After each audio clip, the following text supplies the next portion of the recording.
Welcome, everybody. Thank you for joining us today on another episode of Vision by Design. Today, we have James and Doug from the City of Kelowna. Thank you for joining us today. James is the Chief Technology Officer, and Doug is the City Manager.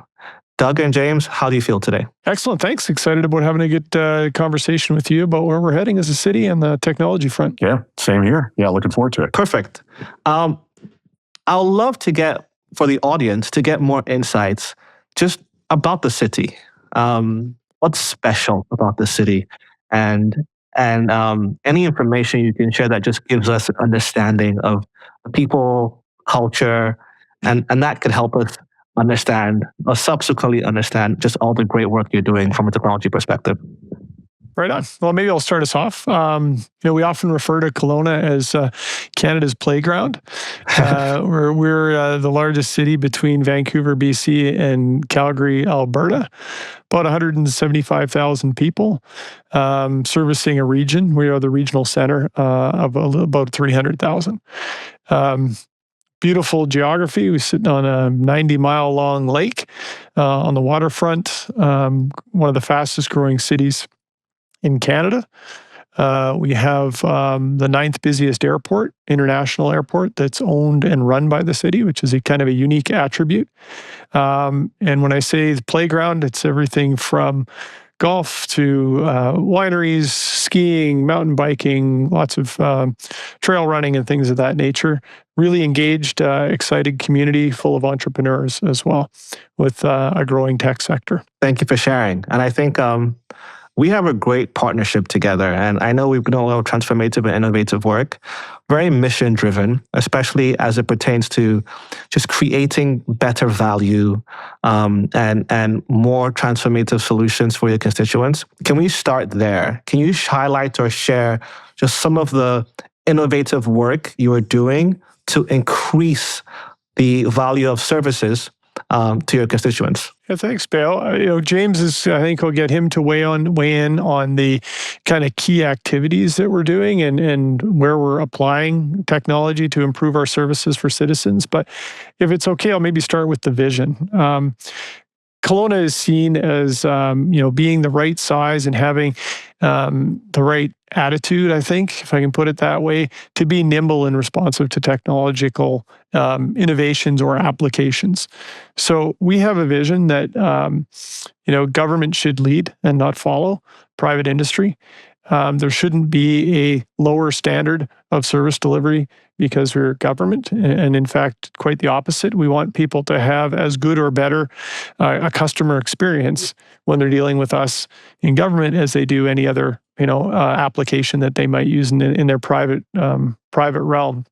So the bar is high. We've set a culture to break down barriers and kind of challenge the status quo and put things in place so that people have trust and credibility in government because of the customer experience that they receive. I often say to my team, we're not in the employment business, we're in the service delivery business, and there's lots of different ways to provide those services, and more so through advanced technology and the systems that we're employing together with you as partners. And that's really taken hold. People, I think, within our organization are excited about that type of transition. And given our kind of 16 different lines of business we're in, there's lots of different opportunities to deploy that, some more quickly and more readily, and some, they take a little bit more time to have, solid databases to work from and better business processes and things like that. So, we're on the move and we're really having fun doing it.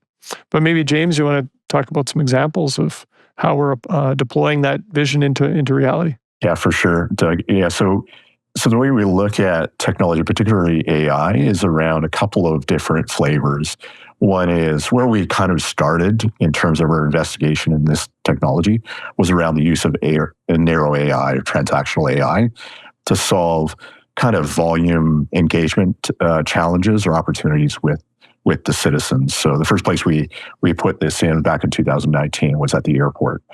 So in service of, answering inquiries about, flight times, delays, the nature of the interactions with the airport were kind of satisfied by this and really proved out the concept for us.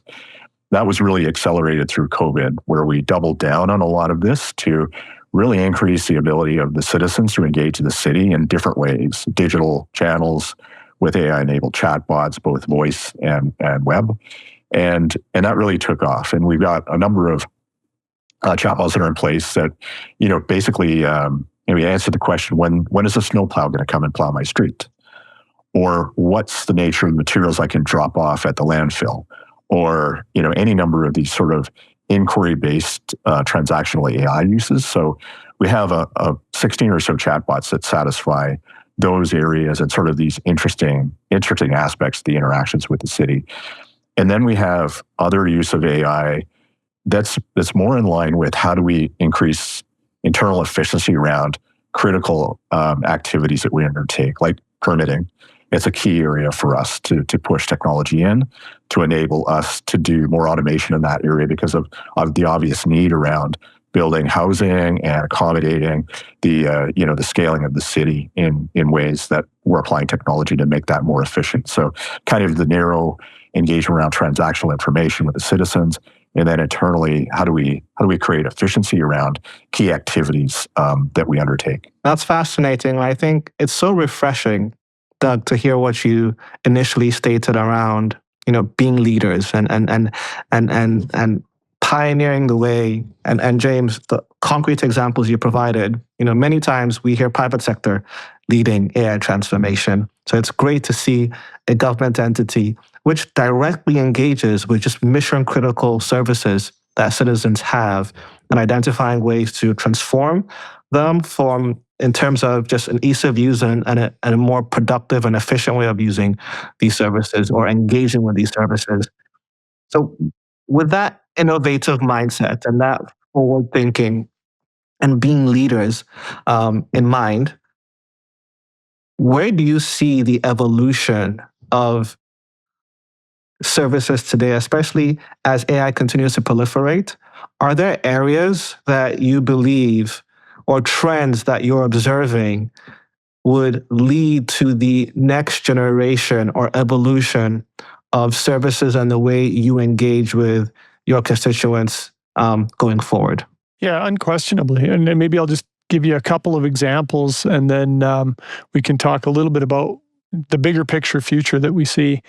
But the permitting for buildings and development that James has alluded to is one that's real and it's progressing well. But it started from a vision where we started to question the status quo. We asked ourselves the question, is there a way to move to a much more efficient way of issuing permits for buildings? And a number of years ago, before AI and before the capability that technology has today, we considered the possibility of issuing permits for small-scale renovations, plumbing permits, deck permits, things of that nature, and how quickly could we do it? So a team of very innovative folks with an open, creative mind got together and came back and said, we think we can do them in 24 hours. So they came up with this model of a risk-based quick review of issuing these permits. And sure enough, in the first year of deploying that model, even though it was more manual than where we're at today, it built the culture. And they issued upwards of 40% of our entire permits in 24 hours. So then the next evolution of that vision was to challenge the team to say, we've been doing this for a couple of years, technology has advanced, how do we turn 24 hours into 24 seconds? And of course, people looked at me like it had two heads and said, that's impossible. And I said, well, that's the challenge. If we have fully compliant permits submitted, meaning they meet building code, they meet fire code, they meet our zoning bylaw, they meet our subdivision bylaws, if they meet all the standards that can be measured digitally through the use of AI, are we adding any value with human interaction? If the answer to that is no, then let's accelerate this to instantaneous approvals. So fully compliant applications get full instantaneous approvals. That's the vision on where we're going to get to. And James and his team and the planning teams, that's the path they're on. And I believe we're going to get there. Yeah, I mean, it's the vision is there. And I think something that's important to point out in our particular case, and Doug really represents this very strongly, is there's an appetite for innovation and a tolerance for risk at the senior leadership team level that really opens the door for us to explore these innovations. So as a foundational element, this really is the path forward, because it defines the way we can start to envision a future that's separate from where we would have thought about in the past. So getting down to 24 seconds, is a reality. Now, the closer we get to sort of the holistic view of those opportunities to automation, the more we push up against sort of the process challenges, the data challenges, some of the technology challenges as well, because we're fairly cutting edge in the use of technology to the point where we're now working with Microsoft in terms of working through some challenges with the tech stack and some of the limitations that we've uncovered through the different methods that we're employing here. So we're really kind of at that cutting edge, which then opens this opportunity to maybe explore other ways to get there. And then what we're on now, I think, in our journey really is represented by the fact that we've proved these things are valuable and applicable to the work that we do and the services we provide. So now it's about the holistic view. How do we actually roll this out in a larger way that truly challenges the broader city services to leverage the digital channels, to digitize our services? So with that in mind, we're bringing this all together under our City Services Hub program that we're rolling out. That'll be AI enabled. This is essentially our 311 or digital 311 to enable citizens to interact digitally with the city across all of our services. So the ambition that Doug expressed is writ large with this larger push towards digital channels to unlock potential services and the enhancements that brings. Because I'd say this technology represents kind of the first time in a way where you can both elevate service and increase efficiency. The trade-offs that you typically face in terms of those two things are satisfied largely by the ability to automate through AI. So you can elevate service at the same time as uncovering and increasing efficiency, doing more with the same scaling, et cetera. So that's really what we're focused on getting to. James, you touched on a few key points that I'll love to elaborate on. The first one that I want to focus on or ask you to elaborate on a little bit more is you mentioned the partnership you have with Microsoft, how you use Microsoft solutions or our services to help with some of the obstacles you're facing around just the adoption and the development of AI tools and services and technology tools and services. What's the value of these types of relationships with Microsoft and I'm guessing other technology providers that truly help you deliver the services that you require? How are you engaging with Microsoft to build these services and make sure that long-term and even short-term, we're helping you meet your objectives? Well, to start with, we're a Microsoft shop. We standardize across the Microsoft tool set. But further than that, we view Microsoft as a strategic partner. We're working in lockstep in shared investment, shared risk along a number of these paths. So the relationship that we have with Microsoft is fundamental in our ability to explore these innovations. I have an amazing team of developers and people who can really understand and develop within these technologies. But we're still a small team. So for us to really unlock the value of the innovation, we're really reliant on the strategic partnership with Microsoft to unlock those things, shared investment, shared risk. But then as we push the envelope towards a true multimodal digital set of services, to have that partnership to be able to work through some of the challenges around data and process, but also how the latency issue gets challenged or gets addressed in some cases, how the handoff between different technologies through different modes is respected. Those types of things are things that we're working closely with Microsoft on. So it is actually essential to our innovation. And you also highlighted just the adoption of these services and the way your team, adoption from a citizen perspective, and also the way your team is deploying and building these services. I'd love to get some additional perspective around their their their experience and their feedback. How are they responding to one, your team building these services and deploying them, and then two, the citizens utilizing these services? Are you getting any like feedback that has informed um, future adoption, success of the current services that you're providing? Just love to get some perspective around what's being said. Yeah, for sure. So, in terms of some metrics that might be interesting as it relates to this, with the AI, we've last year we answered over 180,000 questions from citizens. We had over 3,500 service requests processed through the AI tools, and we had probably had better indication of the success here is that we 40% that didn't require staff follow up. So in terms of those interactions, we were able to capture 40% that didn't have to rely on a human to interact.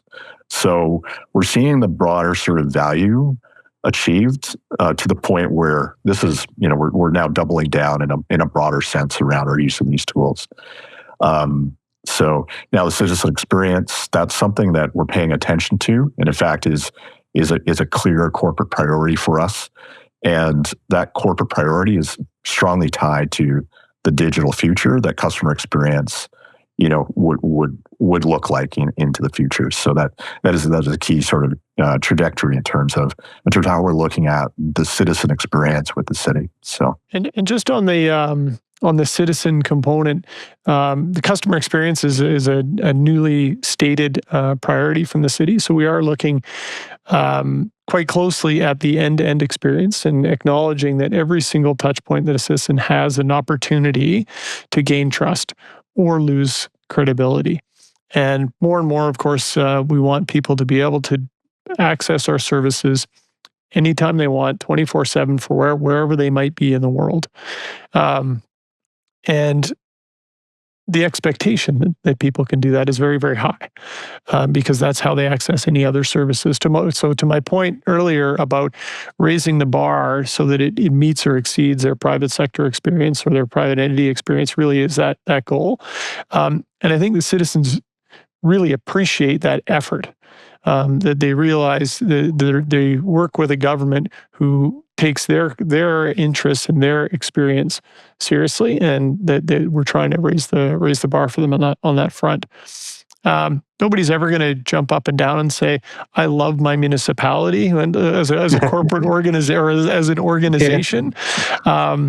So it's about reducing any friction for those services and making them as seamless as possible for people so that they don't need to think about a challenge with a government entity. It just works. Whether that's registration for a kid's program because they're prompted through their smart home apps and things like that, or their garbage collection pickup happens seamlessly at the right time on the right day all the time, and they can track it on their phone. There's so many options through this single 311 portal that we see as possible. We're piloting on-demand transit service right now in parts of our rural community rather than running around very expensive empty buses. And being able to track and understand people's needs and behaviors really lends itself to those opportunities. Doug, what would you want your citizens to be aware of, or what would you want for them to begin to do as it pertains to how you are all transforming the way you engage with citizens, how you are trying to optimize processes, efficiencies across the various services that you provide? What would be the call to action you have for your citizens as you continue along this journey? I think engagement is the key piece, Bayo, that you mentioned, and hearing from citizens how and where they want the services provided so that we can meet their needs. And we believe we understand that fairly well. We do engagement surveys, we do citizen surveys, we watch our trends and metrics around our highest platform usage, whether it's a telephone call, an in-person meeting, things of that nature. And obviously, like the rest of society, it's trending to digital means 24/7 in their home or on their mobile. But hearing back from citizens about what's working, what's not, and where they want to see their services provided and in what form, that's probably the most important call to action. So we can meet them where they're at. Thank you. And James, for you, as you continue to embed AI solutions in terms of how you build services and products for your team and for ultimately the citizens, how are you thinking about responsibility here? Ensuring that this is done in a safe way, ensuring that you're always thinking about the customer in mind and the value proposition.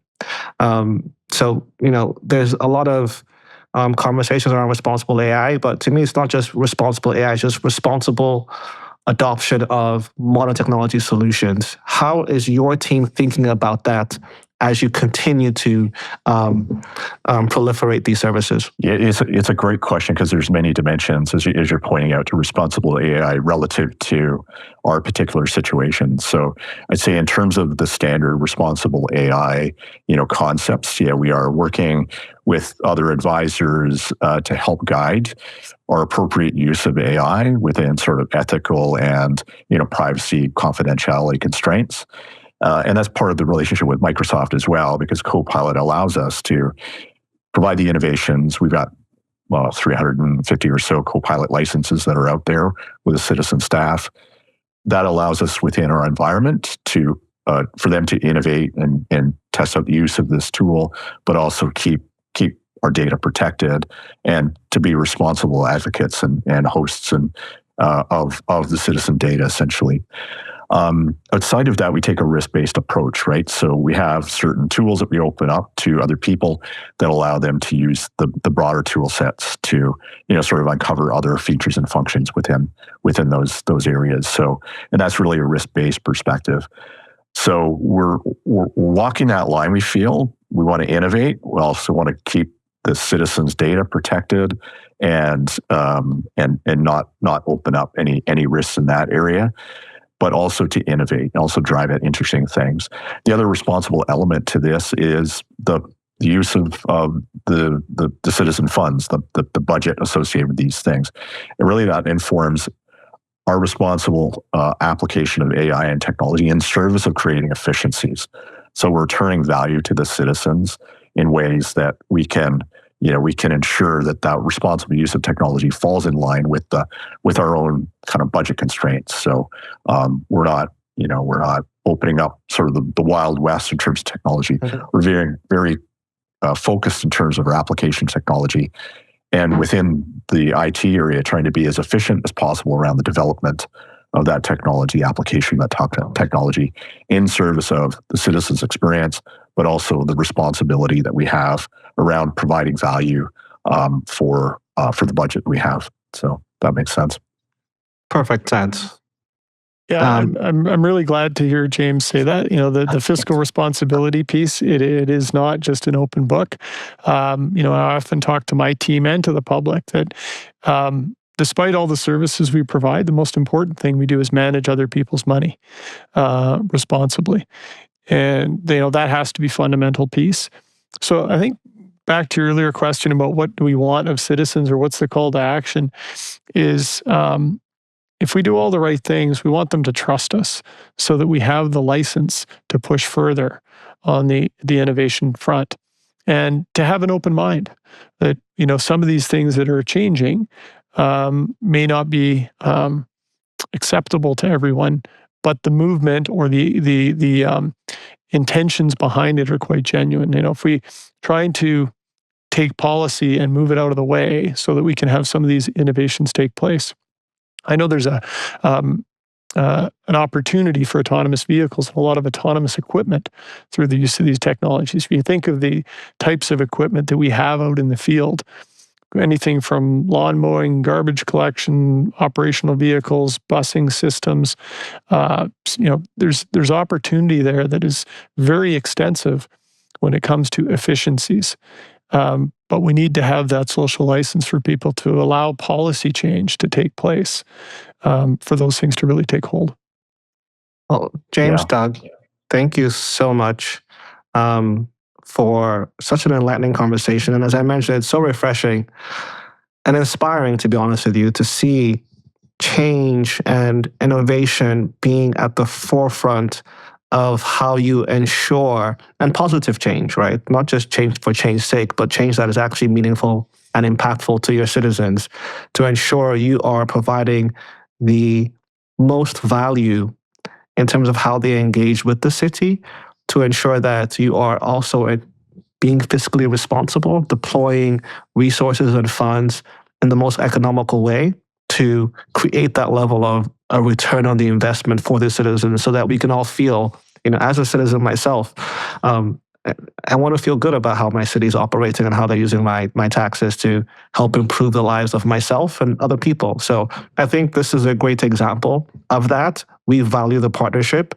and we feel honored to be in a position where we can help you in whatever way you dictate to us to help ensure the values being realized for your citizens. So just once again, thank you. And I really do look forward to the growth of the partnership and the more innovation that you have to come. That's exciting to see. So thank you once again. Any parting words for us before we kind of conclude today? No, just thanks for the opportunity, Bill, and we'd like to invite you up to Kelowna. Come and visit us. I may just move there. Like the way you have innovated and the way you operate and manage that city. Spring wine season is the time to come. Okay. Awesome. Thanks very much for the conversation. Likewise. Thank you for your time today, everybody. Thanks, Bill.